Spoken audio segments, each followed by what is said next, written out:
समझेंगे पार्टनरशिप का एक इम्पॉर्टेंट चैप्टर जो कि है admission of partnership. Admission of partnership क्या होता है? जब new partner join an existing firm, जब नया पार्टनर एग्जिस्टिंग फर्म जो पहले से चल रहा है उस फर्म को ज्वाइन करता है तो उसको क्या कहते हैं? Admission of partnership. Admission of partnership के कारण क्या होता है? रिकॉन्स्टिट्यूशन ऑफ फर्म, फर्म का नया जन्म होता है, फर्म में बहुत सारे चेंजेस होते हैं। अब नया पार्टनर जो आता है वो क्यों एडमिट होता है? क्योंकि उसके पास कैपिटल है, वो कैपिटल इन्वेस्ट करके बिजनेस को ग्रो करवाएगा, उसके पास स्किल होगी तब उसको हम एडमिट करेंगे, और कैपिटल स्किल होगी तो वो प्रॉफिट को इंक्रीज करवाएगा। अब व्हाट न्यू पार्टनर ब्रिंग, अब वो न्यू पार्टनर क्या क्या लेके आएगा बिजनेस के अंदर? वो आएगा तो कैपिटल लेके आएगा, capital money for the business, business में कैपिटल की रिक्वायरमेंट होगी वो लेके आएगा। Premium for goodwill, premium for goodwill क्या होता है? Extra money to old partner because they sacrifice profit. नया पार्टनर आ रहा है तो एक बिजनेस, एक पार्टनरशिप मान लो इतनी बड़ी है, दो लोगों में डिवाइड थी, ए and B.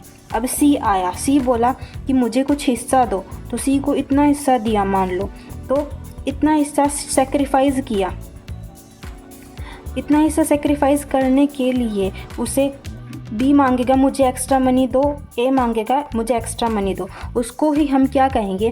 Premium for goodwill कहेंगे।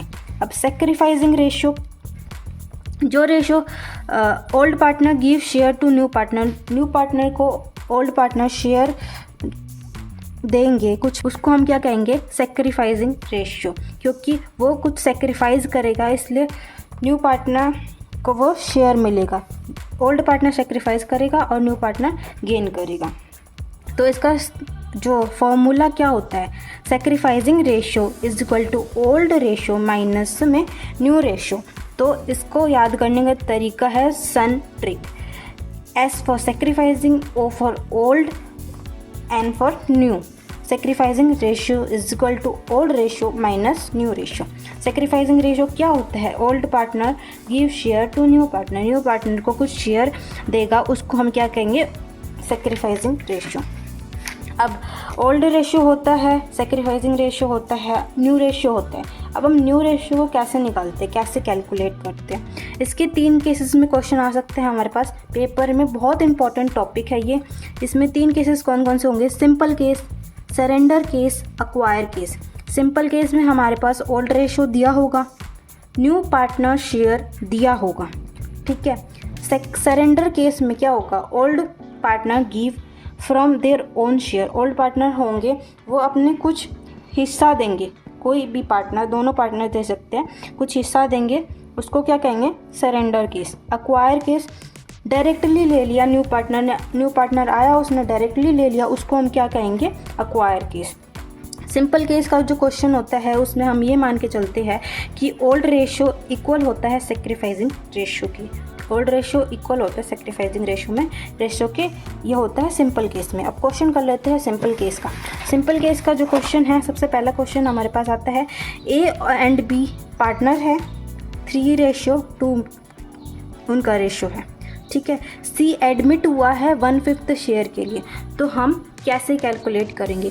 इसका जो तरीका होता है सिंपल मेथड का, कि सबसे पहले हम टोटल बिजनेस को, टोटल पार्टनरशिप को 1 मान लेते हैं। 1 मान लिया, उसमें से जो उसका शेयर है वो घटा देंगे, वो माइनस कर देंगे। मान लो उसका इतना शेयर है वो, तो रिमेनिंग शेयर किसका हुआ? रिमेनिंग शेयर कैलकुलेट कर लेंगे हम, और divide remaining share in old share, जो बच गया उसको ओल्ड रेशियो में, ओल्ड शेयर में डिवाइड कर देंगे, ओल्ड शेयर में डिवाइड कर देंगे। ओल्ड शेयर क्या है? 3:2। तो ए का जो न्यू रेशियो आएगा, ए इज इक्वल टू जो हमारा जो रिमेनिंग शेयर है मल्टीप्लाई में ओल्ड शेयर था 3:2, 3/5, 2/5, ऐसे हम क्या निकाल देंगे? दोनों का शेयर निकाल देंगे। और फिर क्या होगा? सी का शेयर, सी हमें पता है कि 1/5 शेयर के लिए एडमिट हुआ है, तो सी का 1/5 शेयर आ जाएगा, यहाँ पे हम डायरेक्टली लिख देंगे। 1/5 शेयर इक्वल होगा हमेशा 5 से मल्टीप्लाई कर देंगे ऊपर नीचे, 5/25। तो जो न्यू रेशियो आएगा हमारे पास 12:8:5। अब दूसरा केस था सरेंडर केस। सरेंडर केस के अंदर क्या हो रहा था? कि ए एंड बी दोनों पार्टनर है 3:2 के according. They surrender 1/5 of their share to C. C के लिए उन्होंने 1/5 शेयर को सेक्रीफाइस कर दिया, सरेंडर कर दिया। तो सेक्रीफाइसिंग रेशियो हमें निकालना होगा सबसे पहले। इस केस में सरेंडर केस में सबसे पहले क्या निकालते हैं? Sacrificing ratio. सेक्रीफाइसिंग रेशियो कैसे निकालते हैं? जो उनका ओल्ड रेशियो है मल्टीप्लाई जितना उन्होंने सरेंडर किया है वो मल्टीप्लाई करके दोनों का हम सेक्रीफाइसिंग रेशियो निकालेंगे सरेंडर केस में। फिर हमें पता है कि सेक्रीफाइसिंग रेशियो का फॉर्मूला क्या होता है। सेक्रीफाइसिंग रेशियो का फॉर्मूला होता है, यहाँ पे हमने पढ़ा था ओल्ड रेशियो माइनस में न्यू रेशियो। तो हमारे पास आ गया ओल्ड रेशियो माइनस में न्यू रेशियो, और हमें क्या दे रखा है? सेक्रीफाइसिंग रेशियो दे रखा है। तो हम पुट करके देख लेंगे, और फिर पुट करने के बाद जो ओल्ड रेशियो भी दे रखा है, सेक्रीफाइसिंग रेशियो भी दे रखा है, तो हम न्यू रेशियो निकाल देंगे। यहाँ पे यही किया हुआ है, यहाँ पे डायरेक्ट इसको माइनस किया हुआ है, ये फॉर्मूला के अकॉर्डिंग सॉल्व किया हुआ है। फिर न्यू रेशियो आ जाएगा। थर्ड केस हमारे पास था, न्यू रेशियो हमारे पास ऐसे आ जाएगा।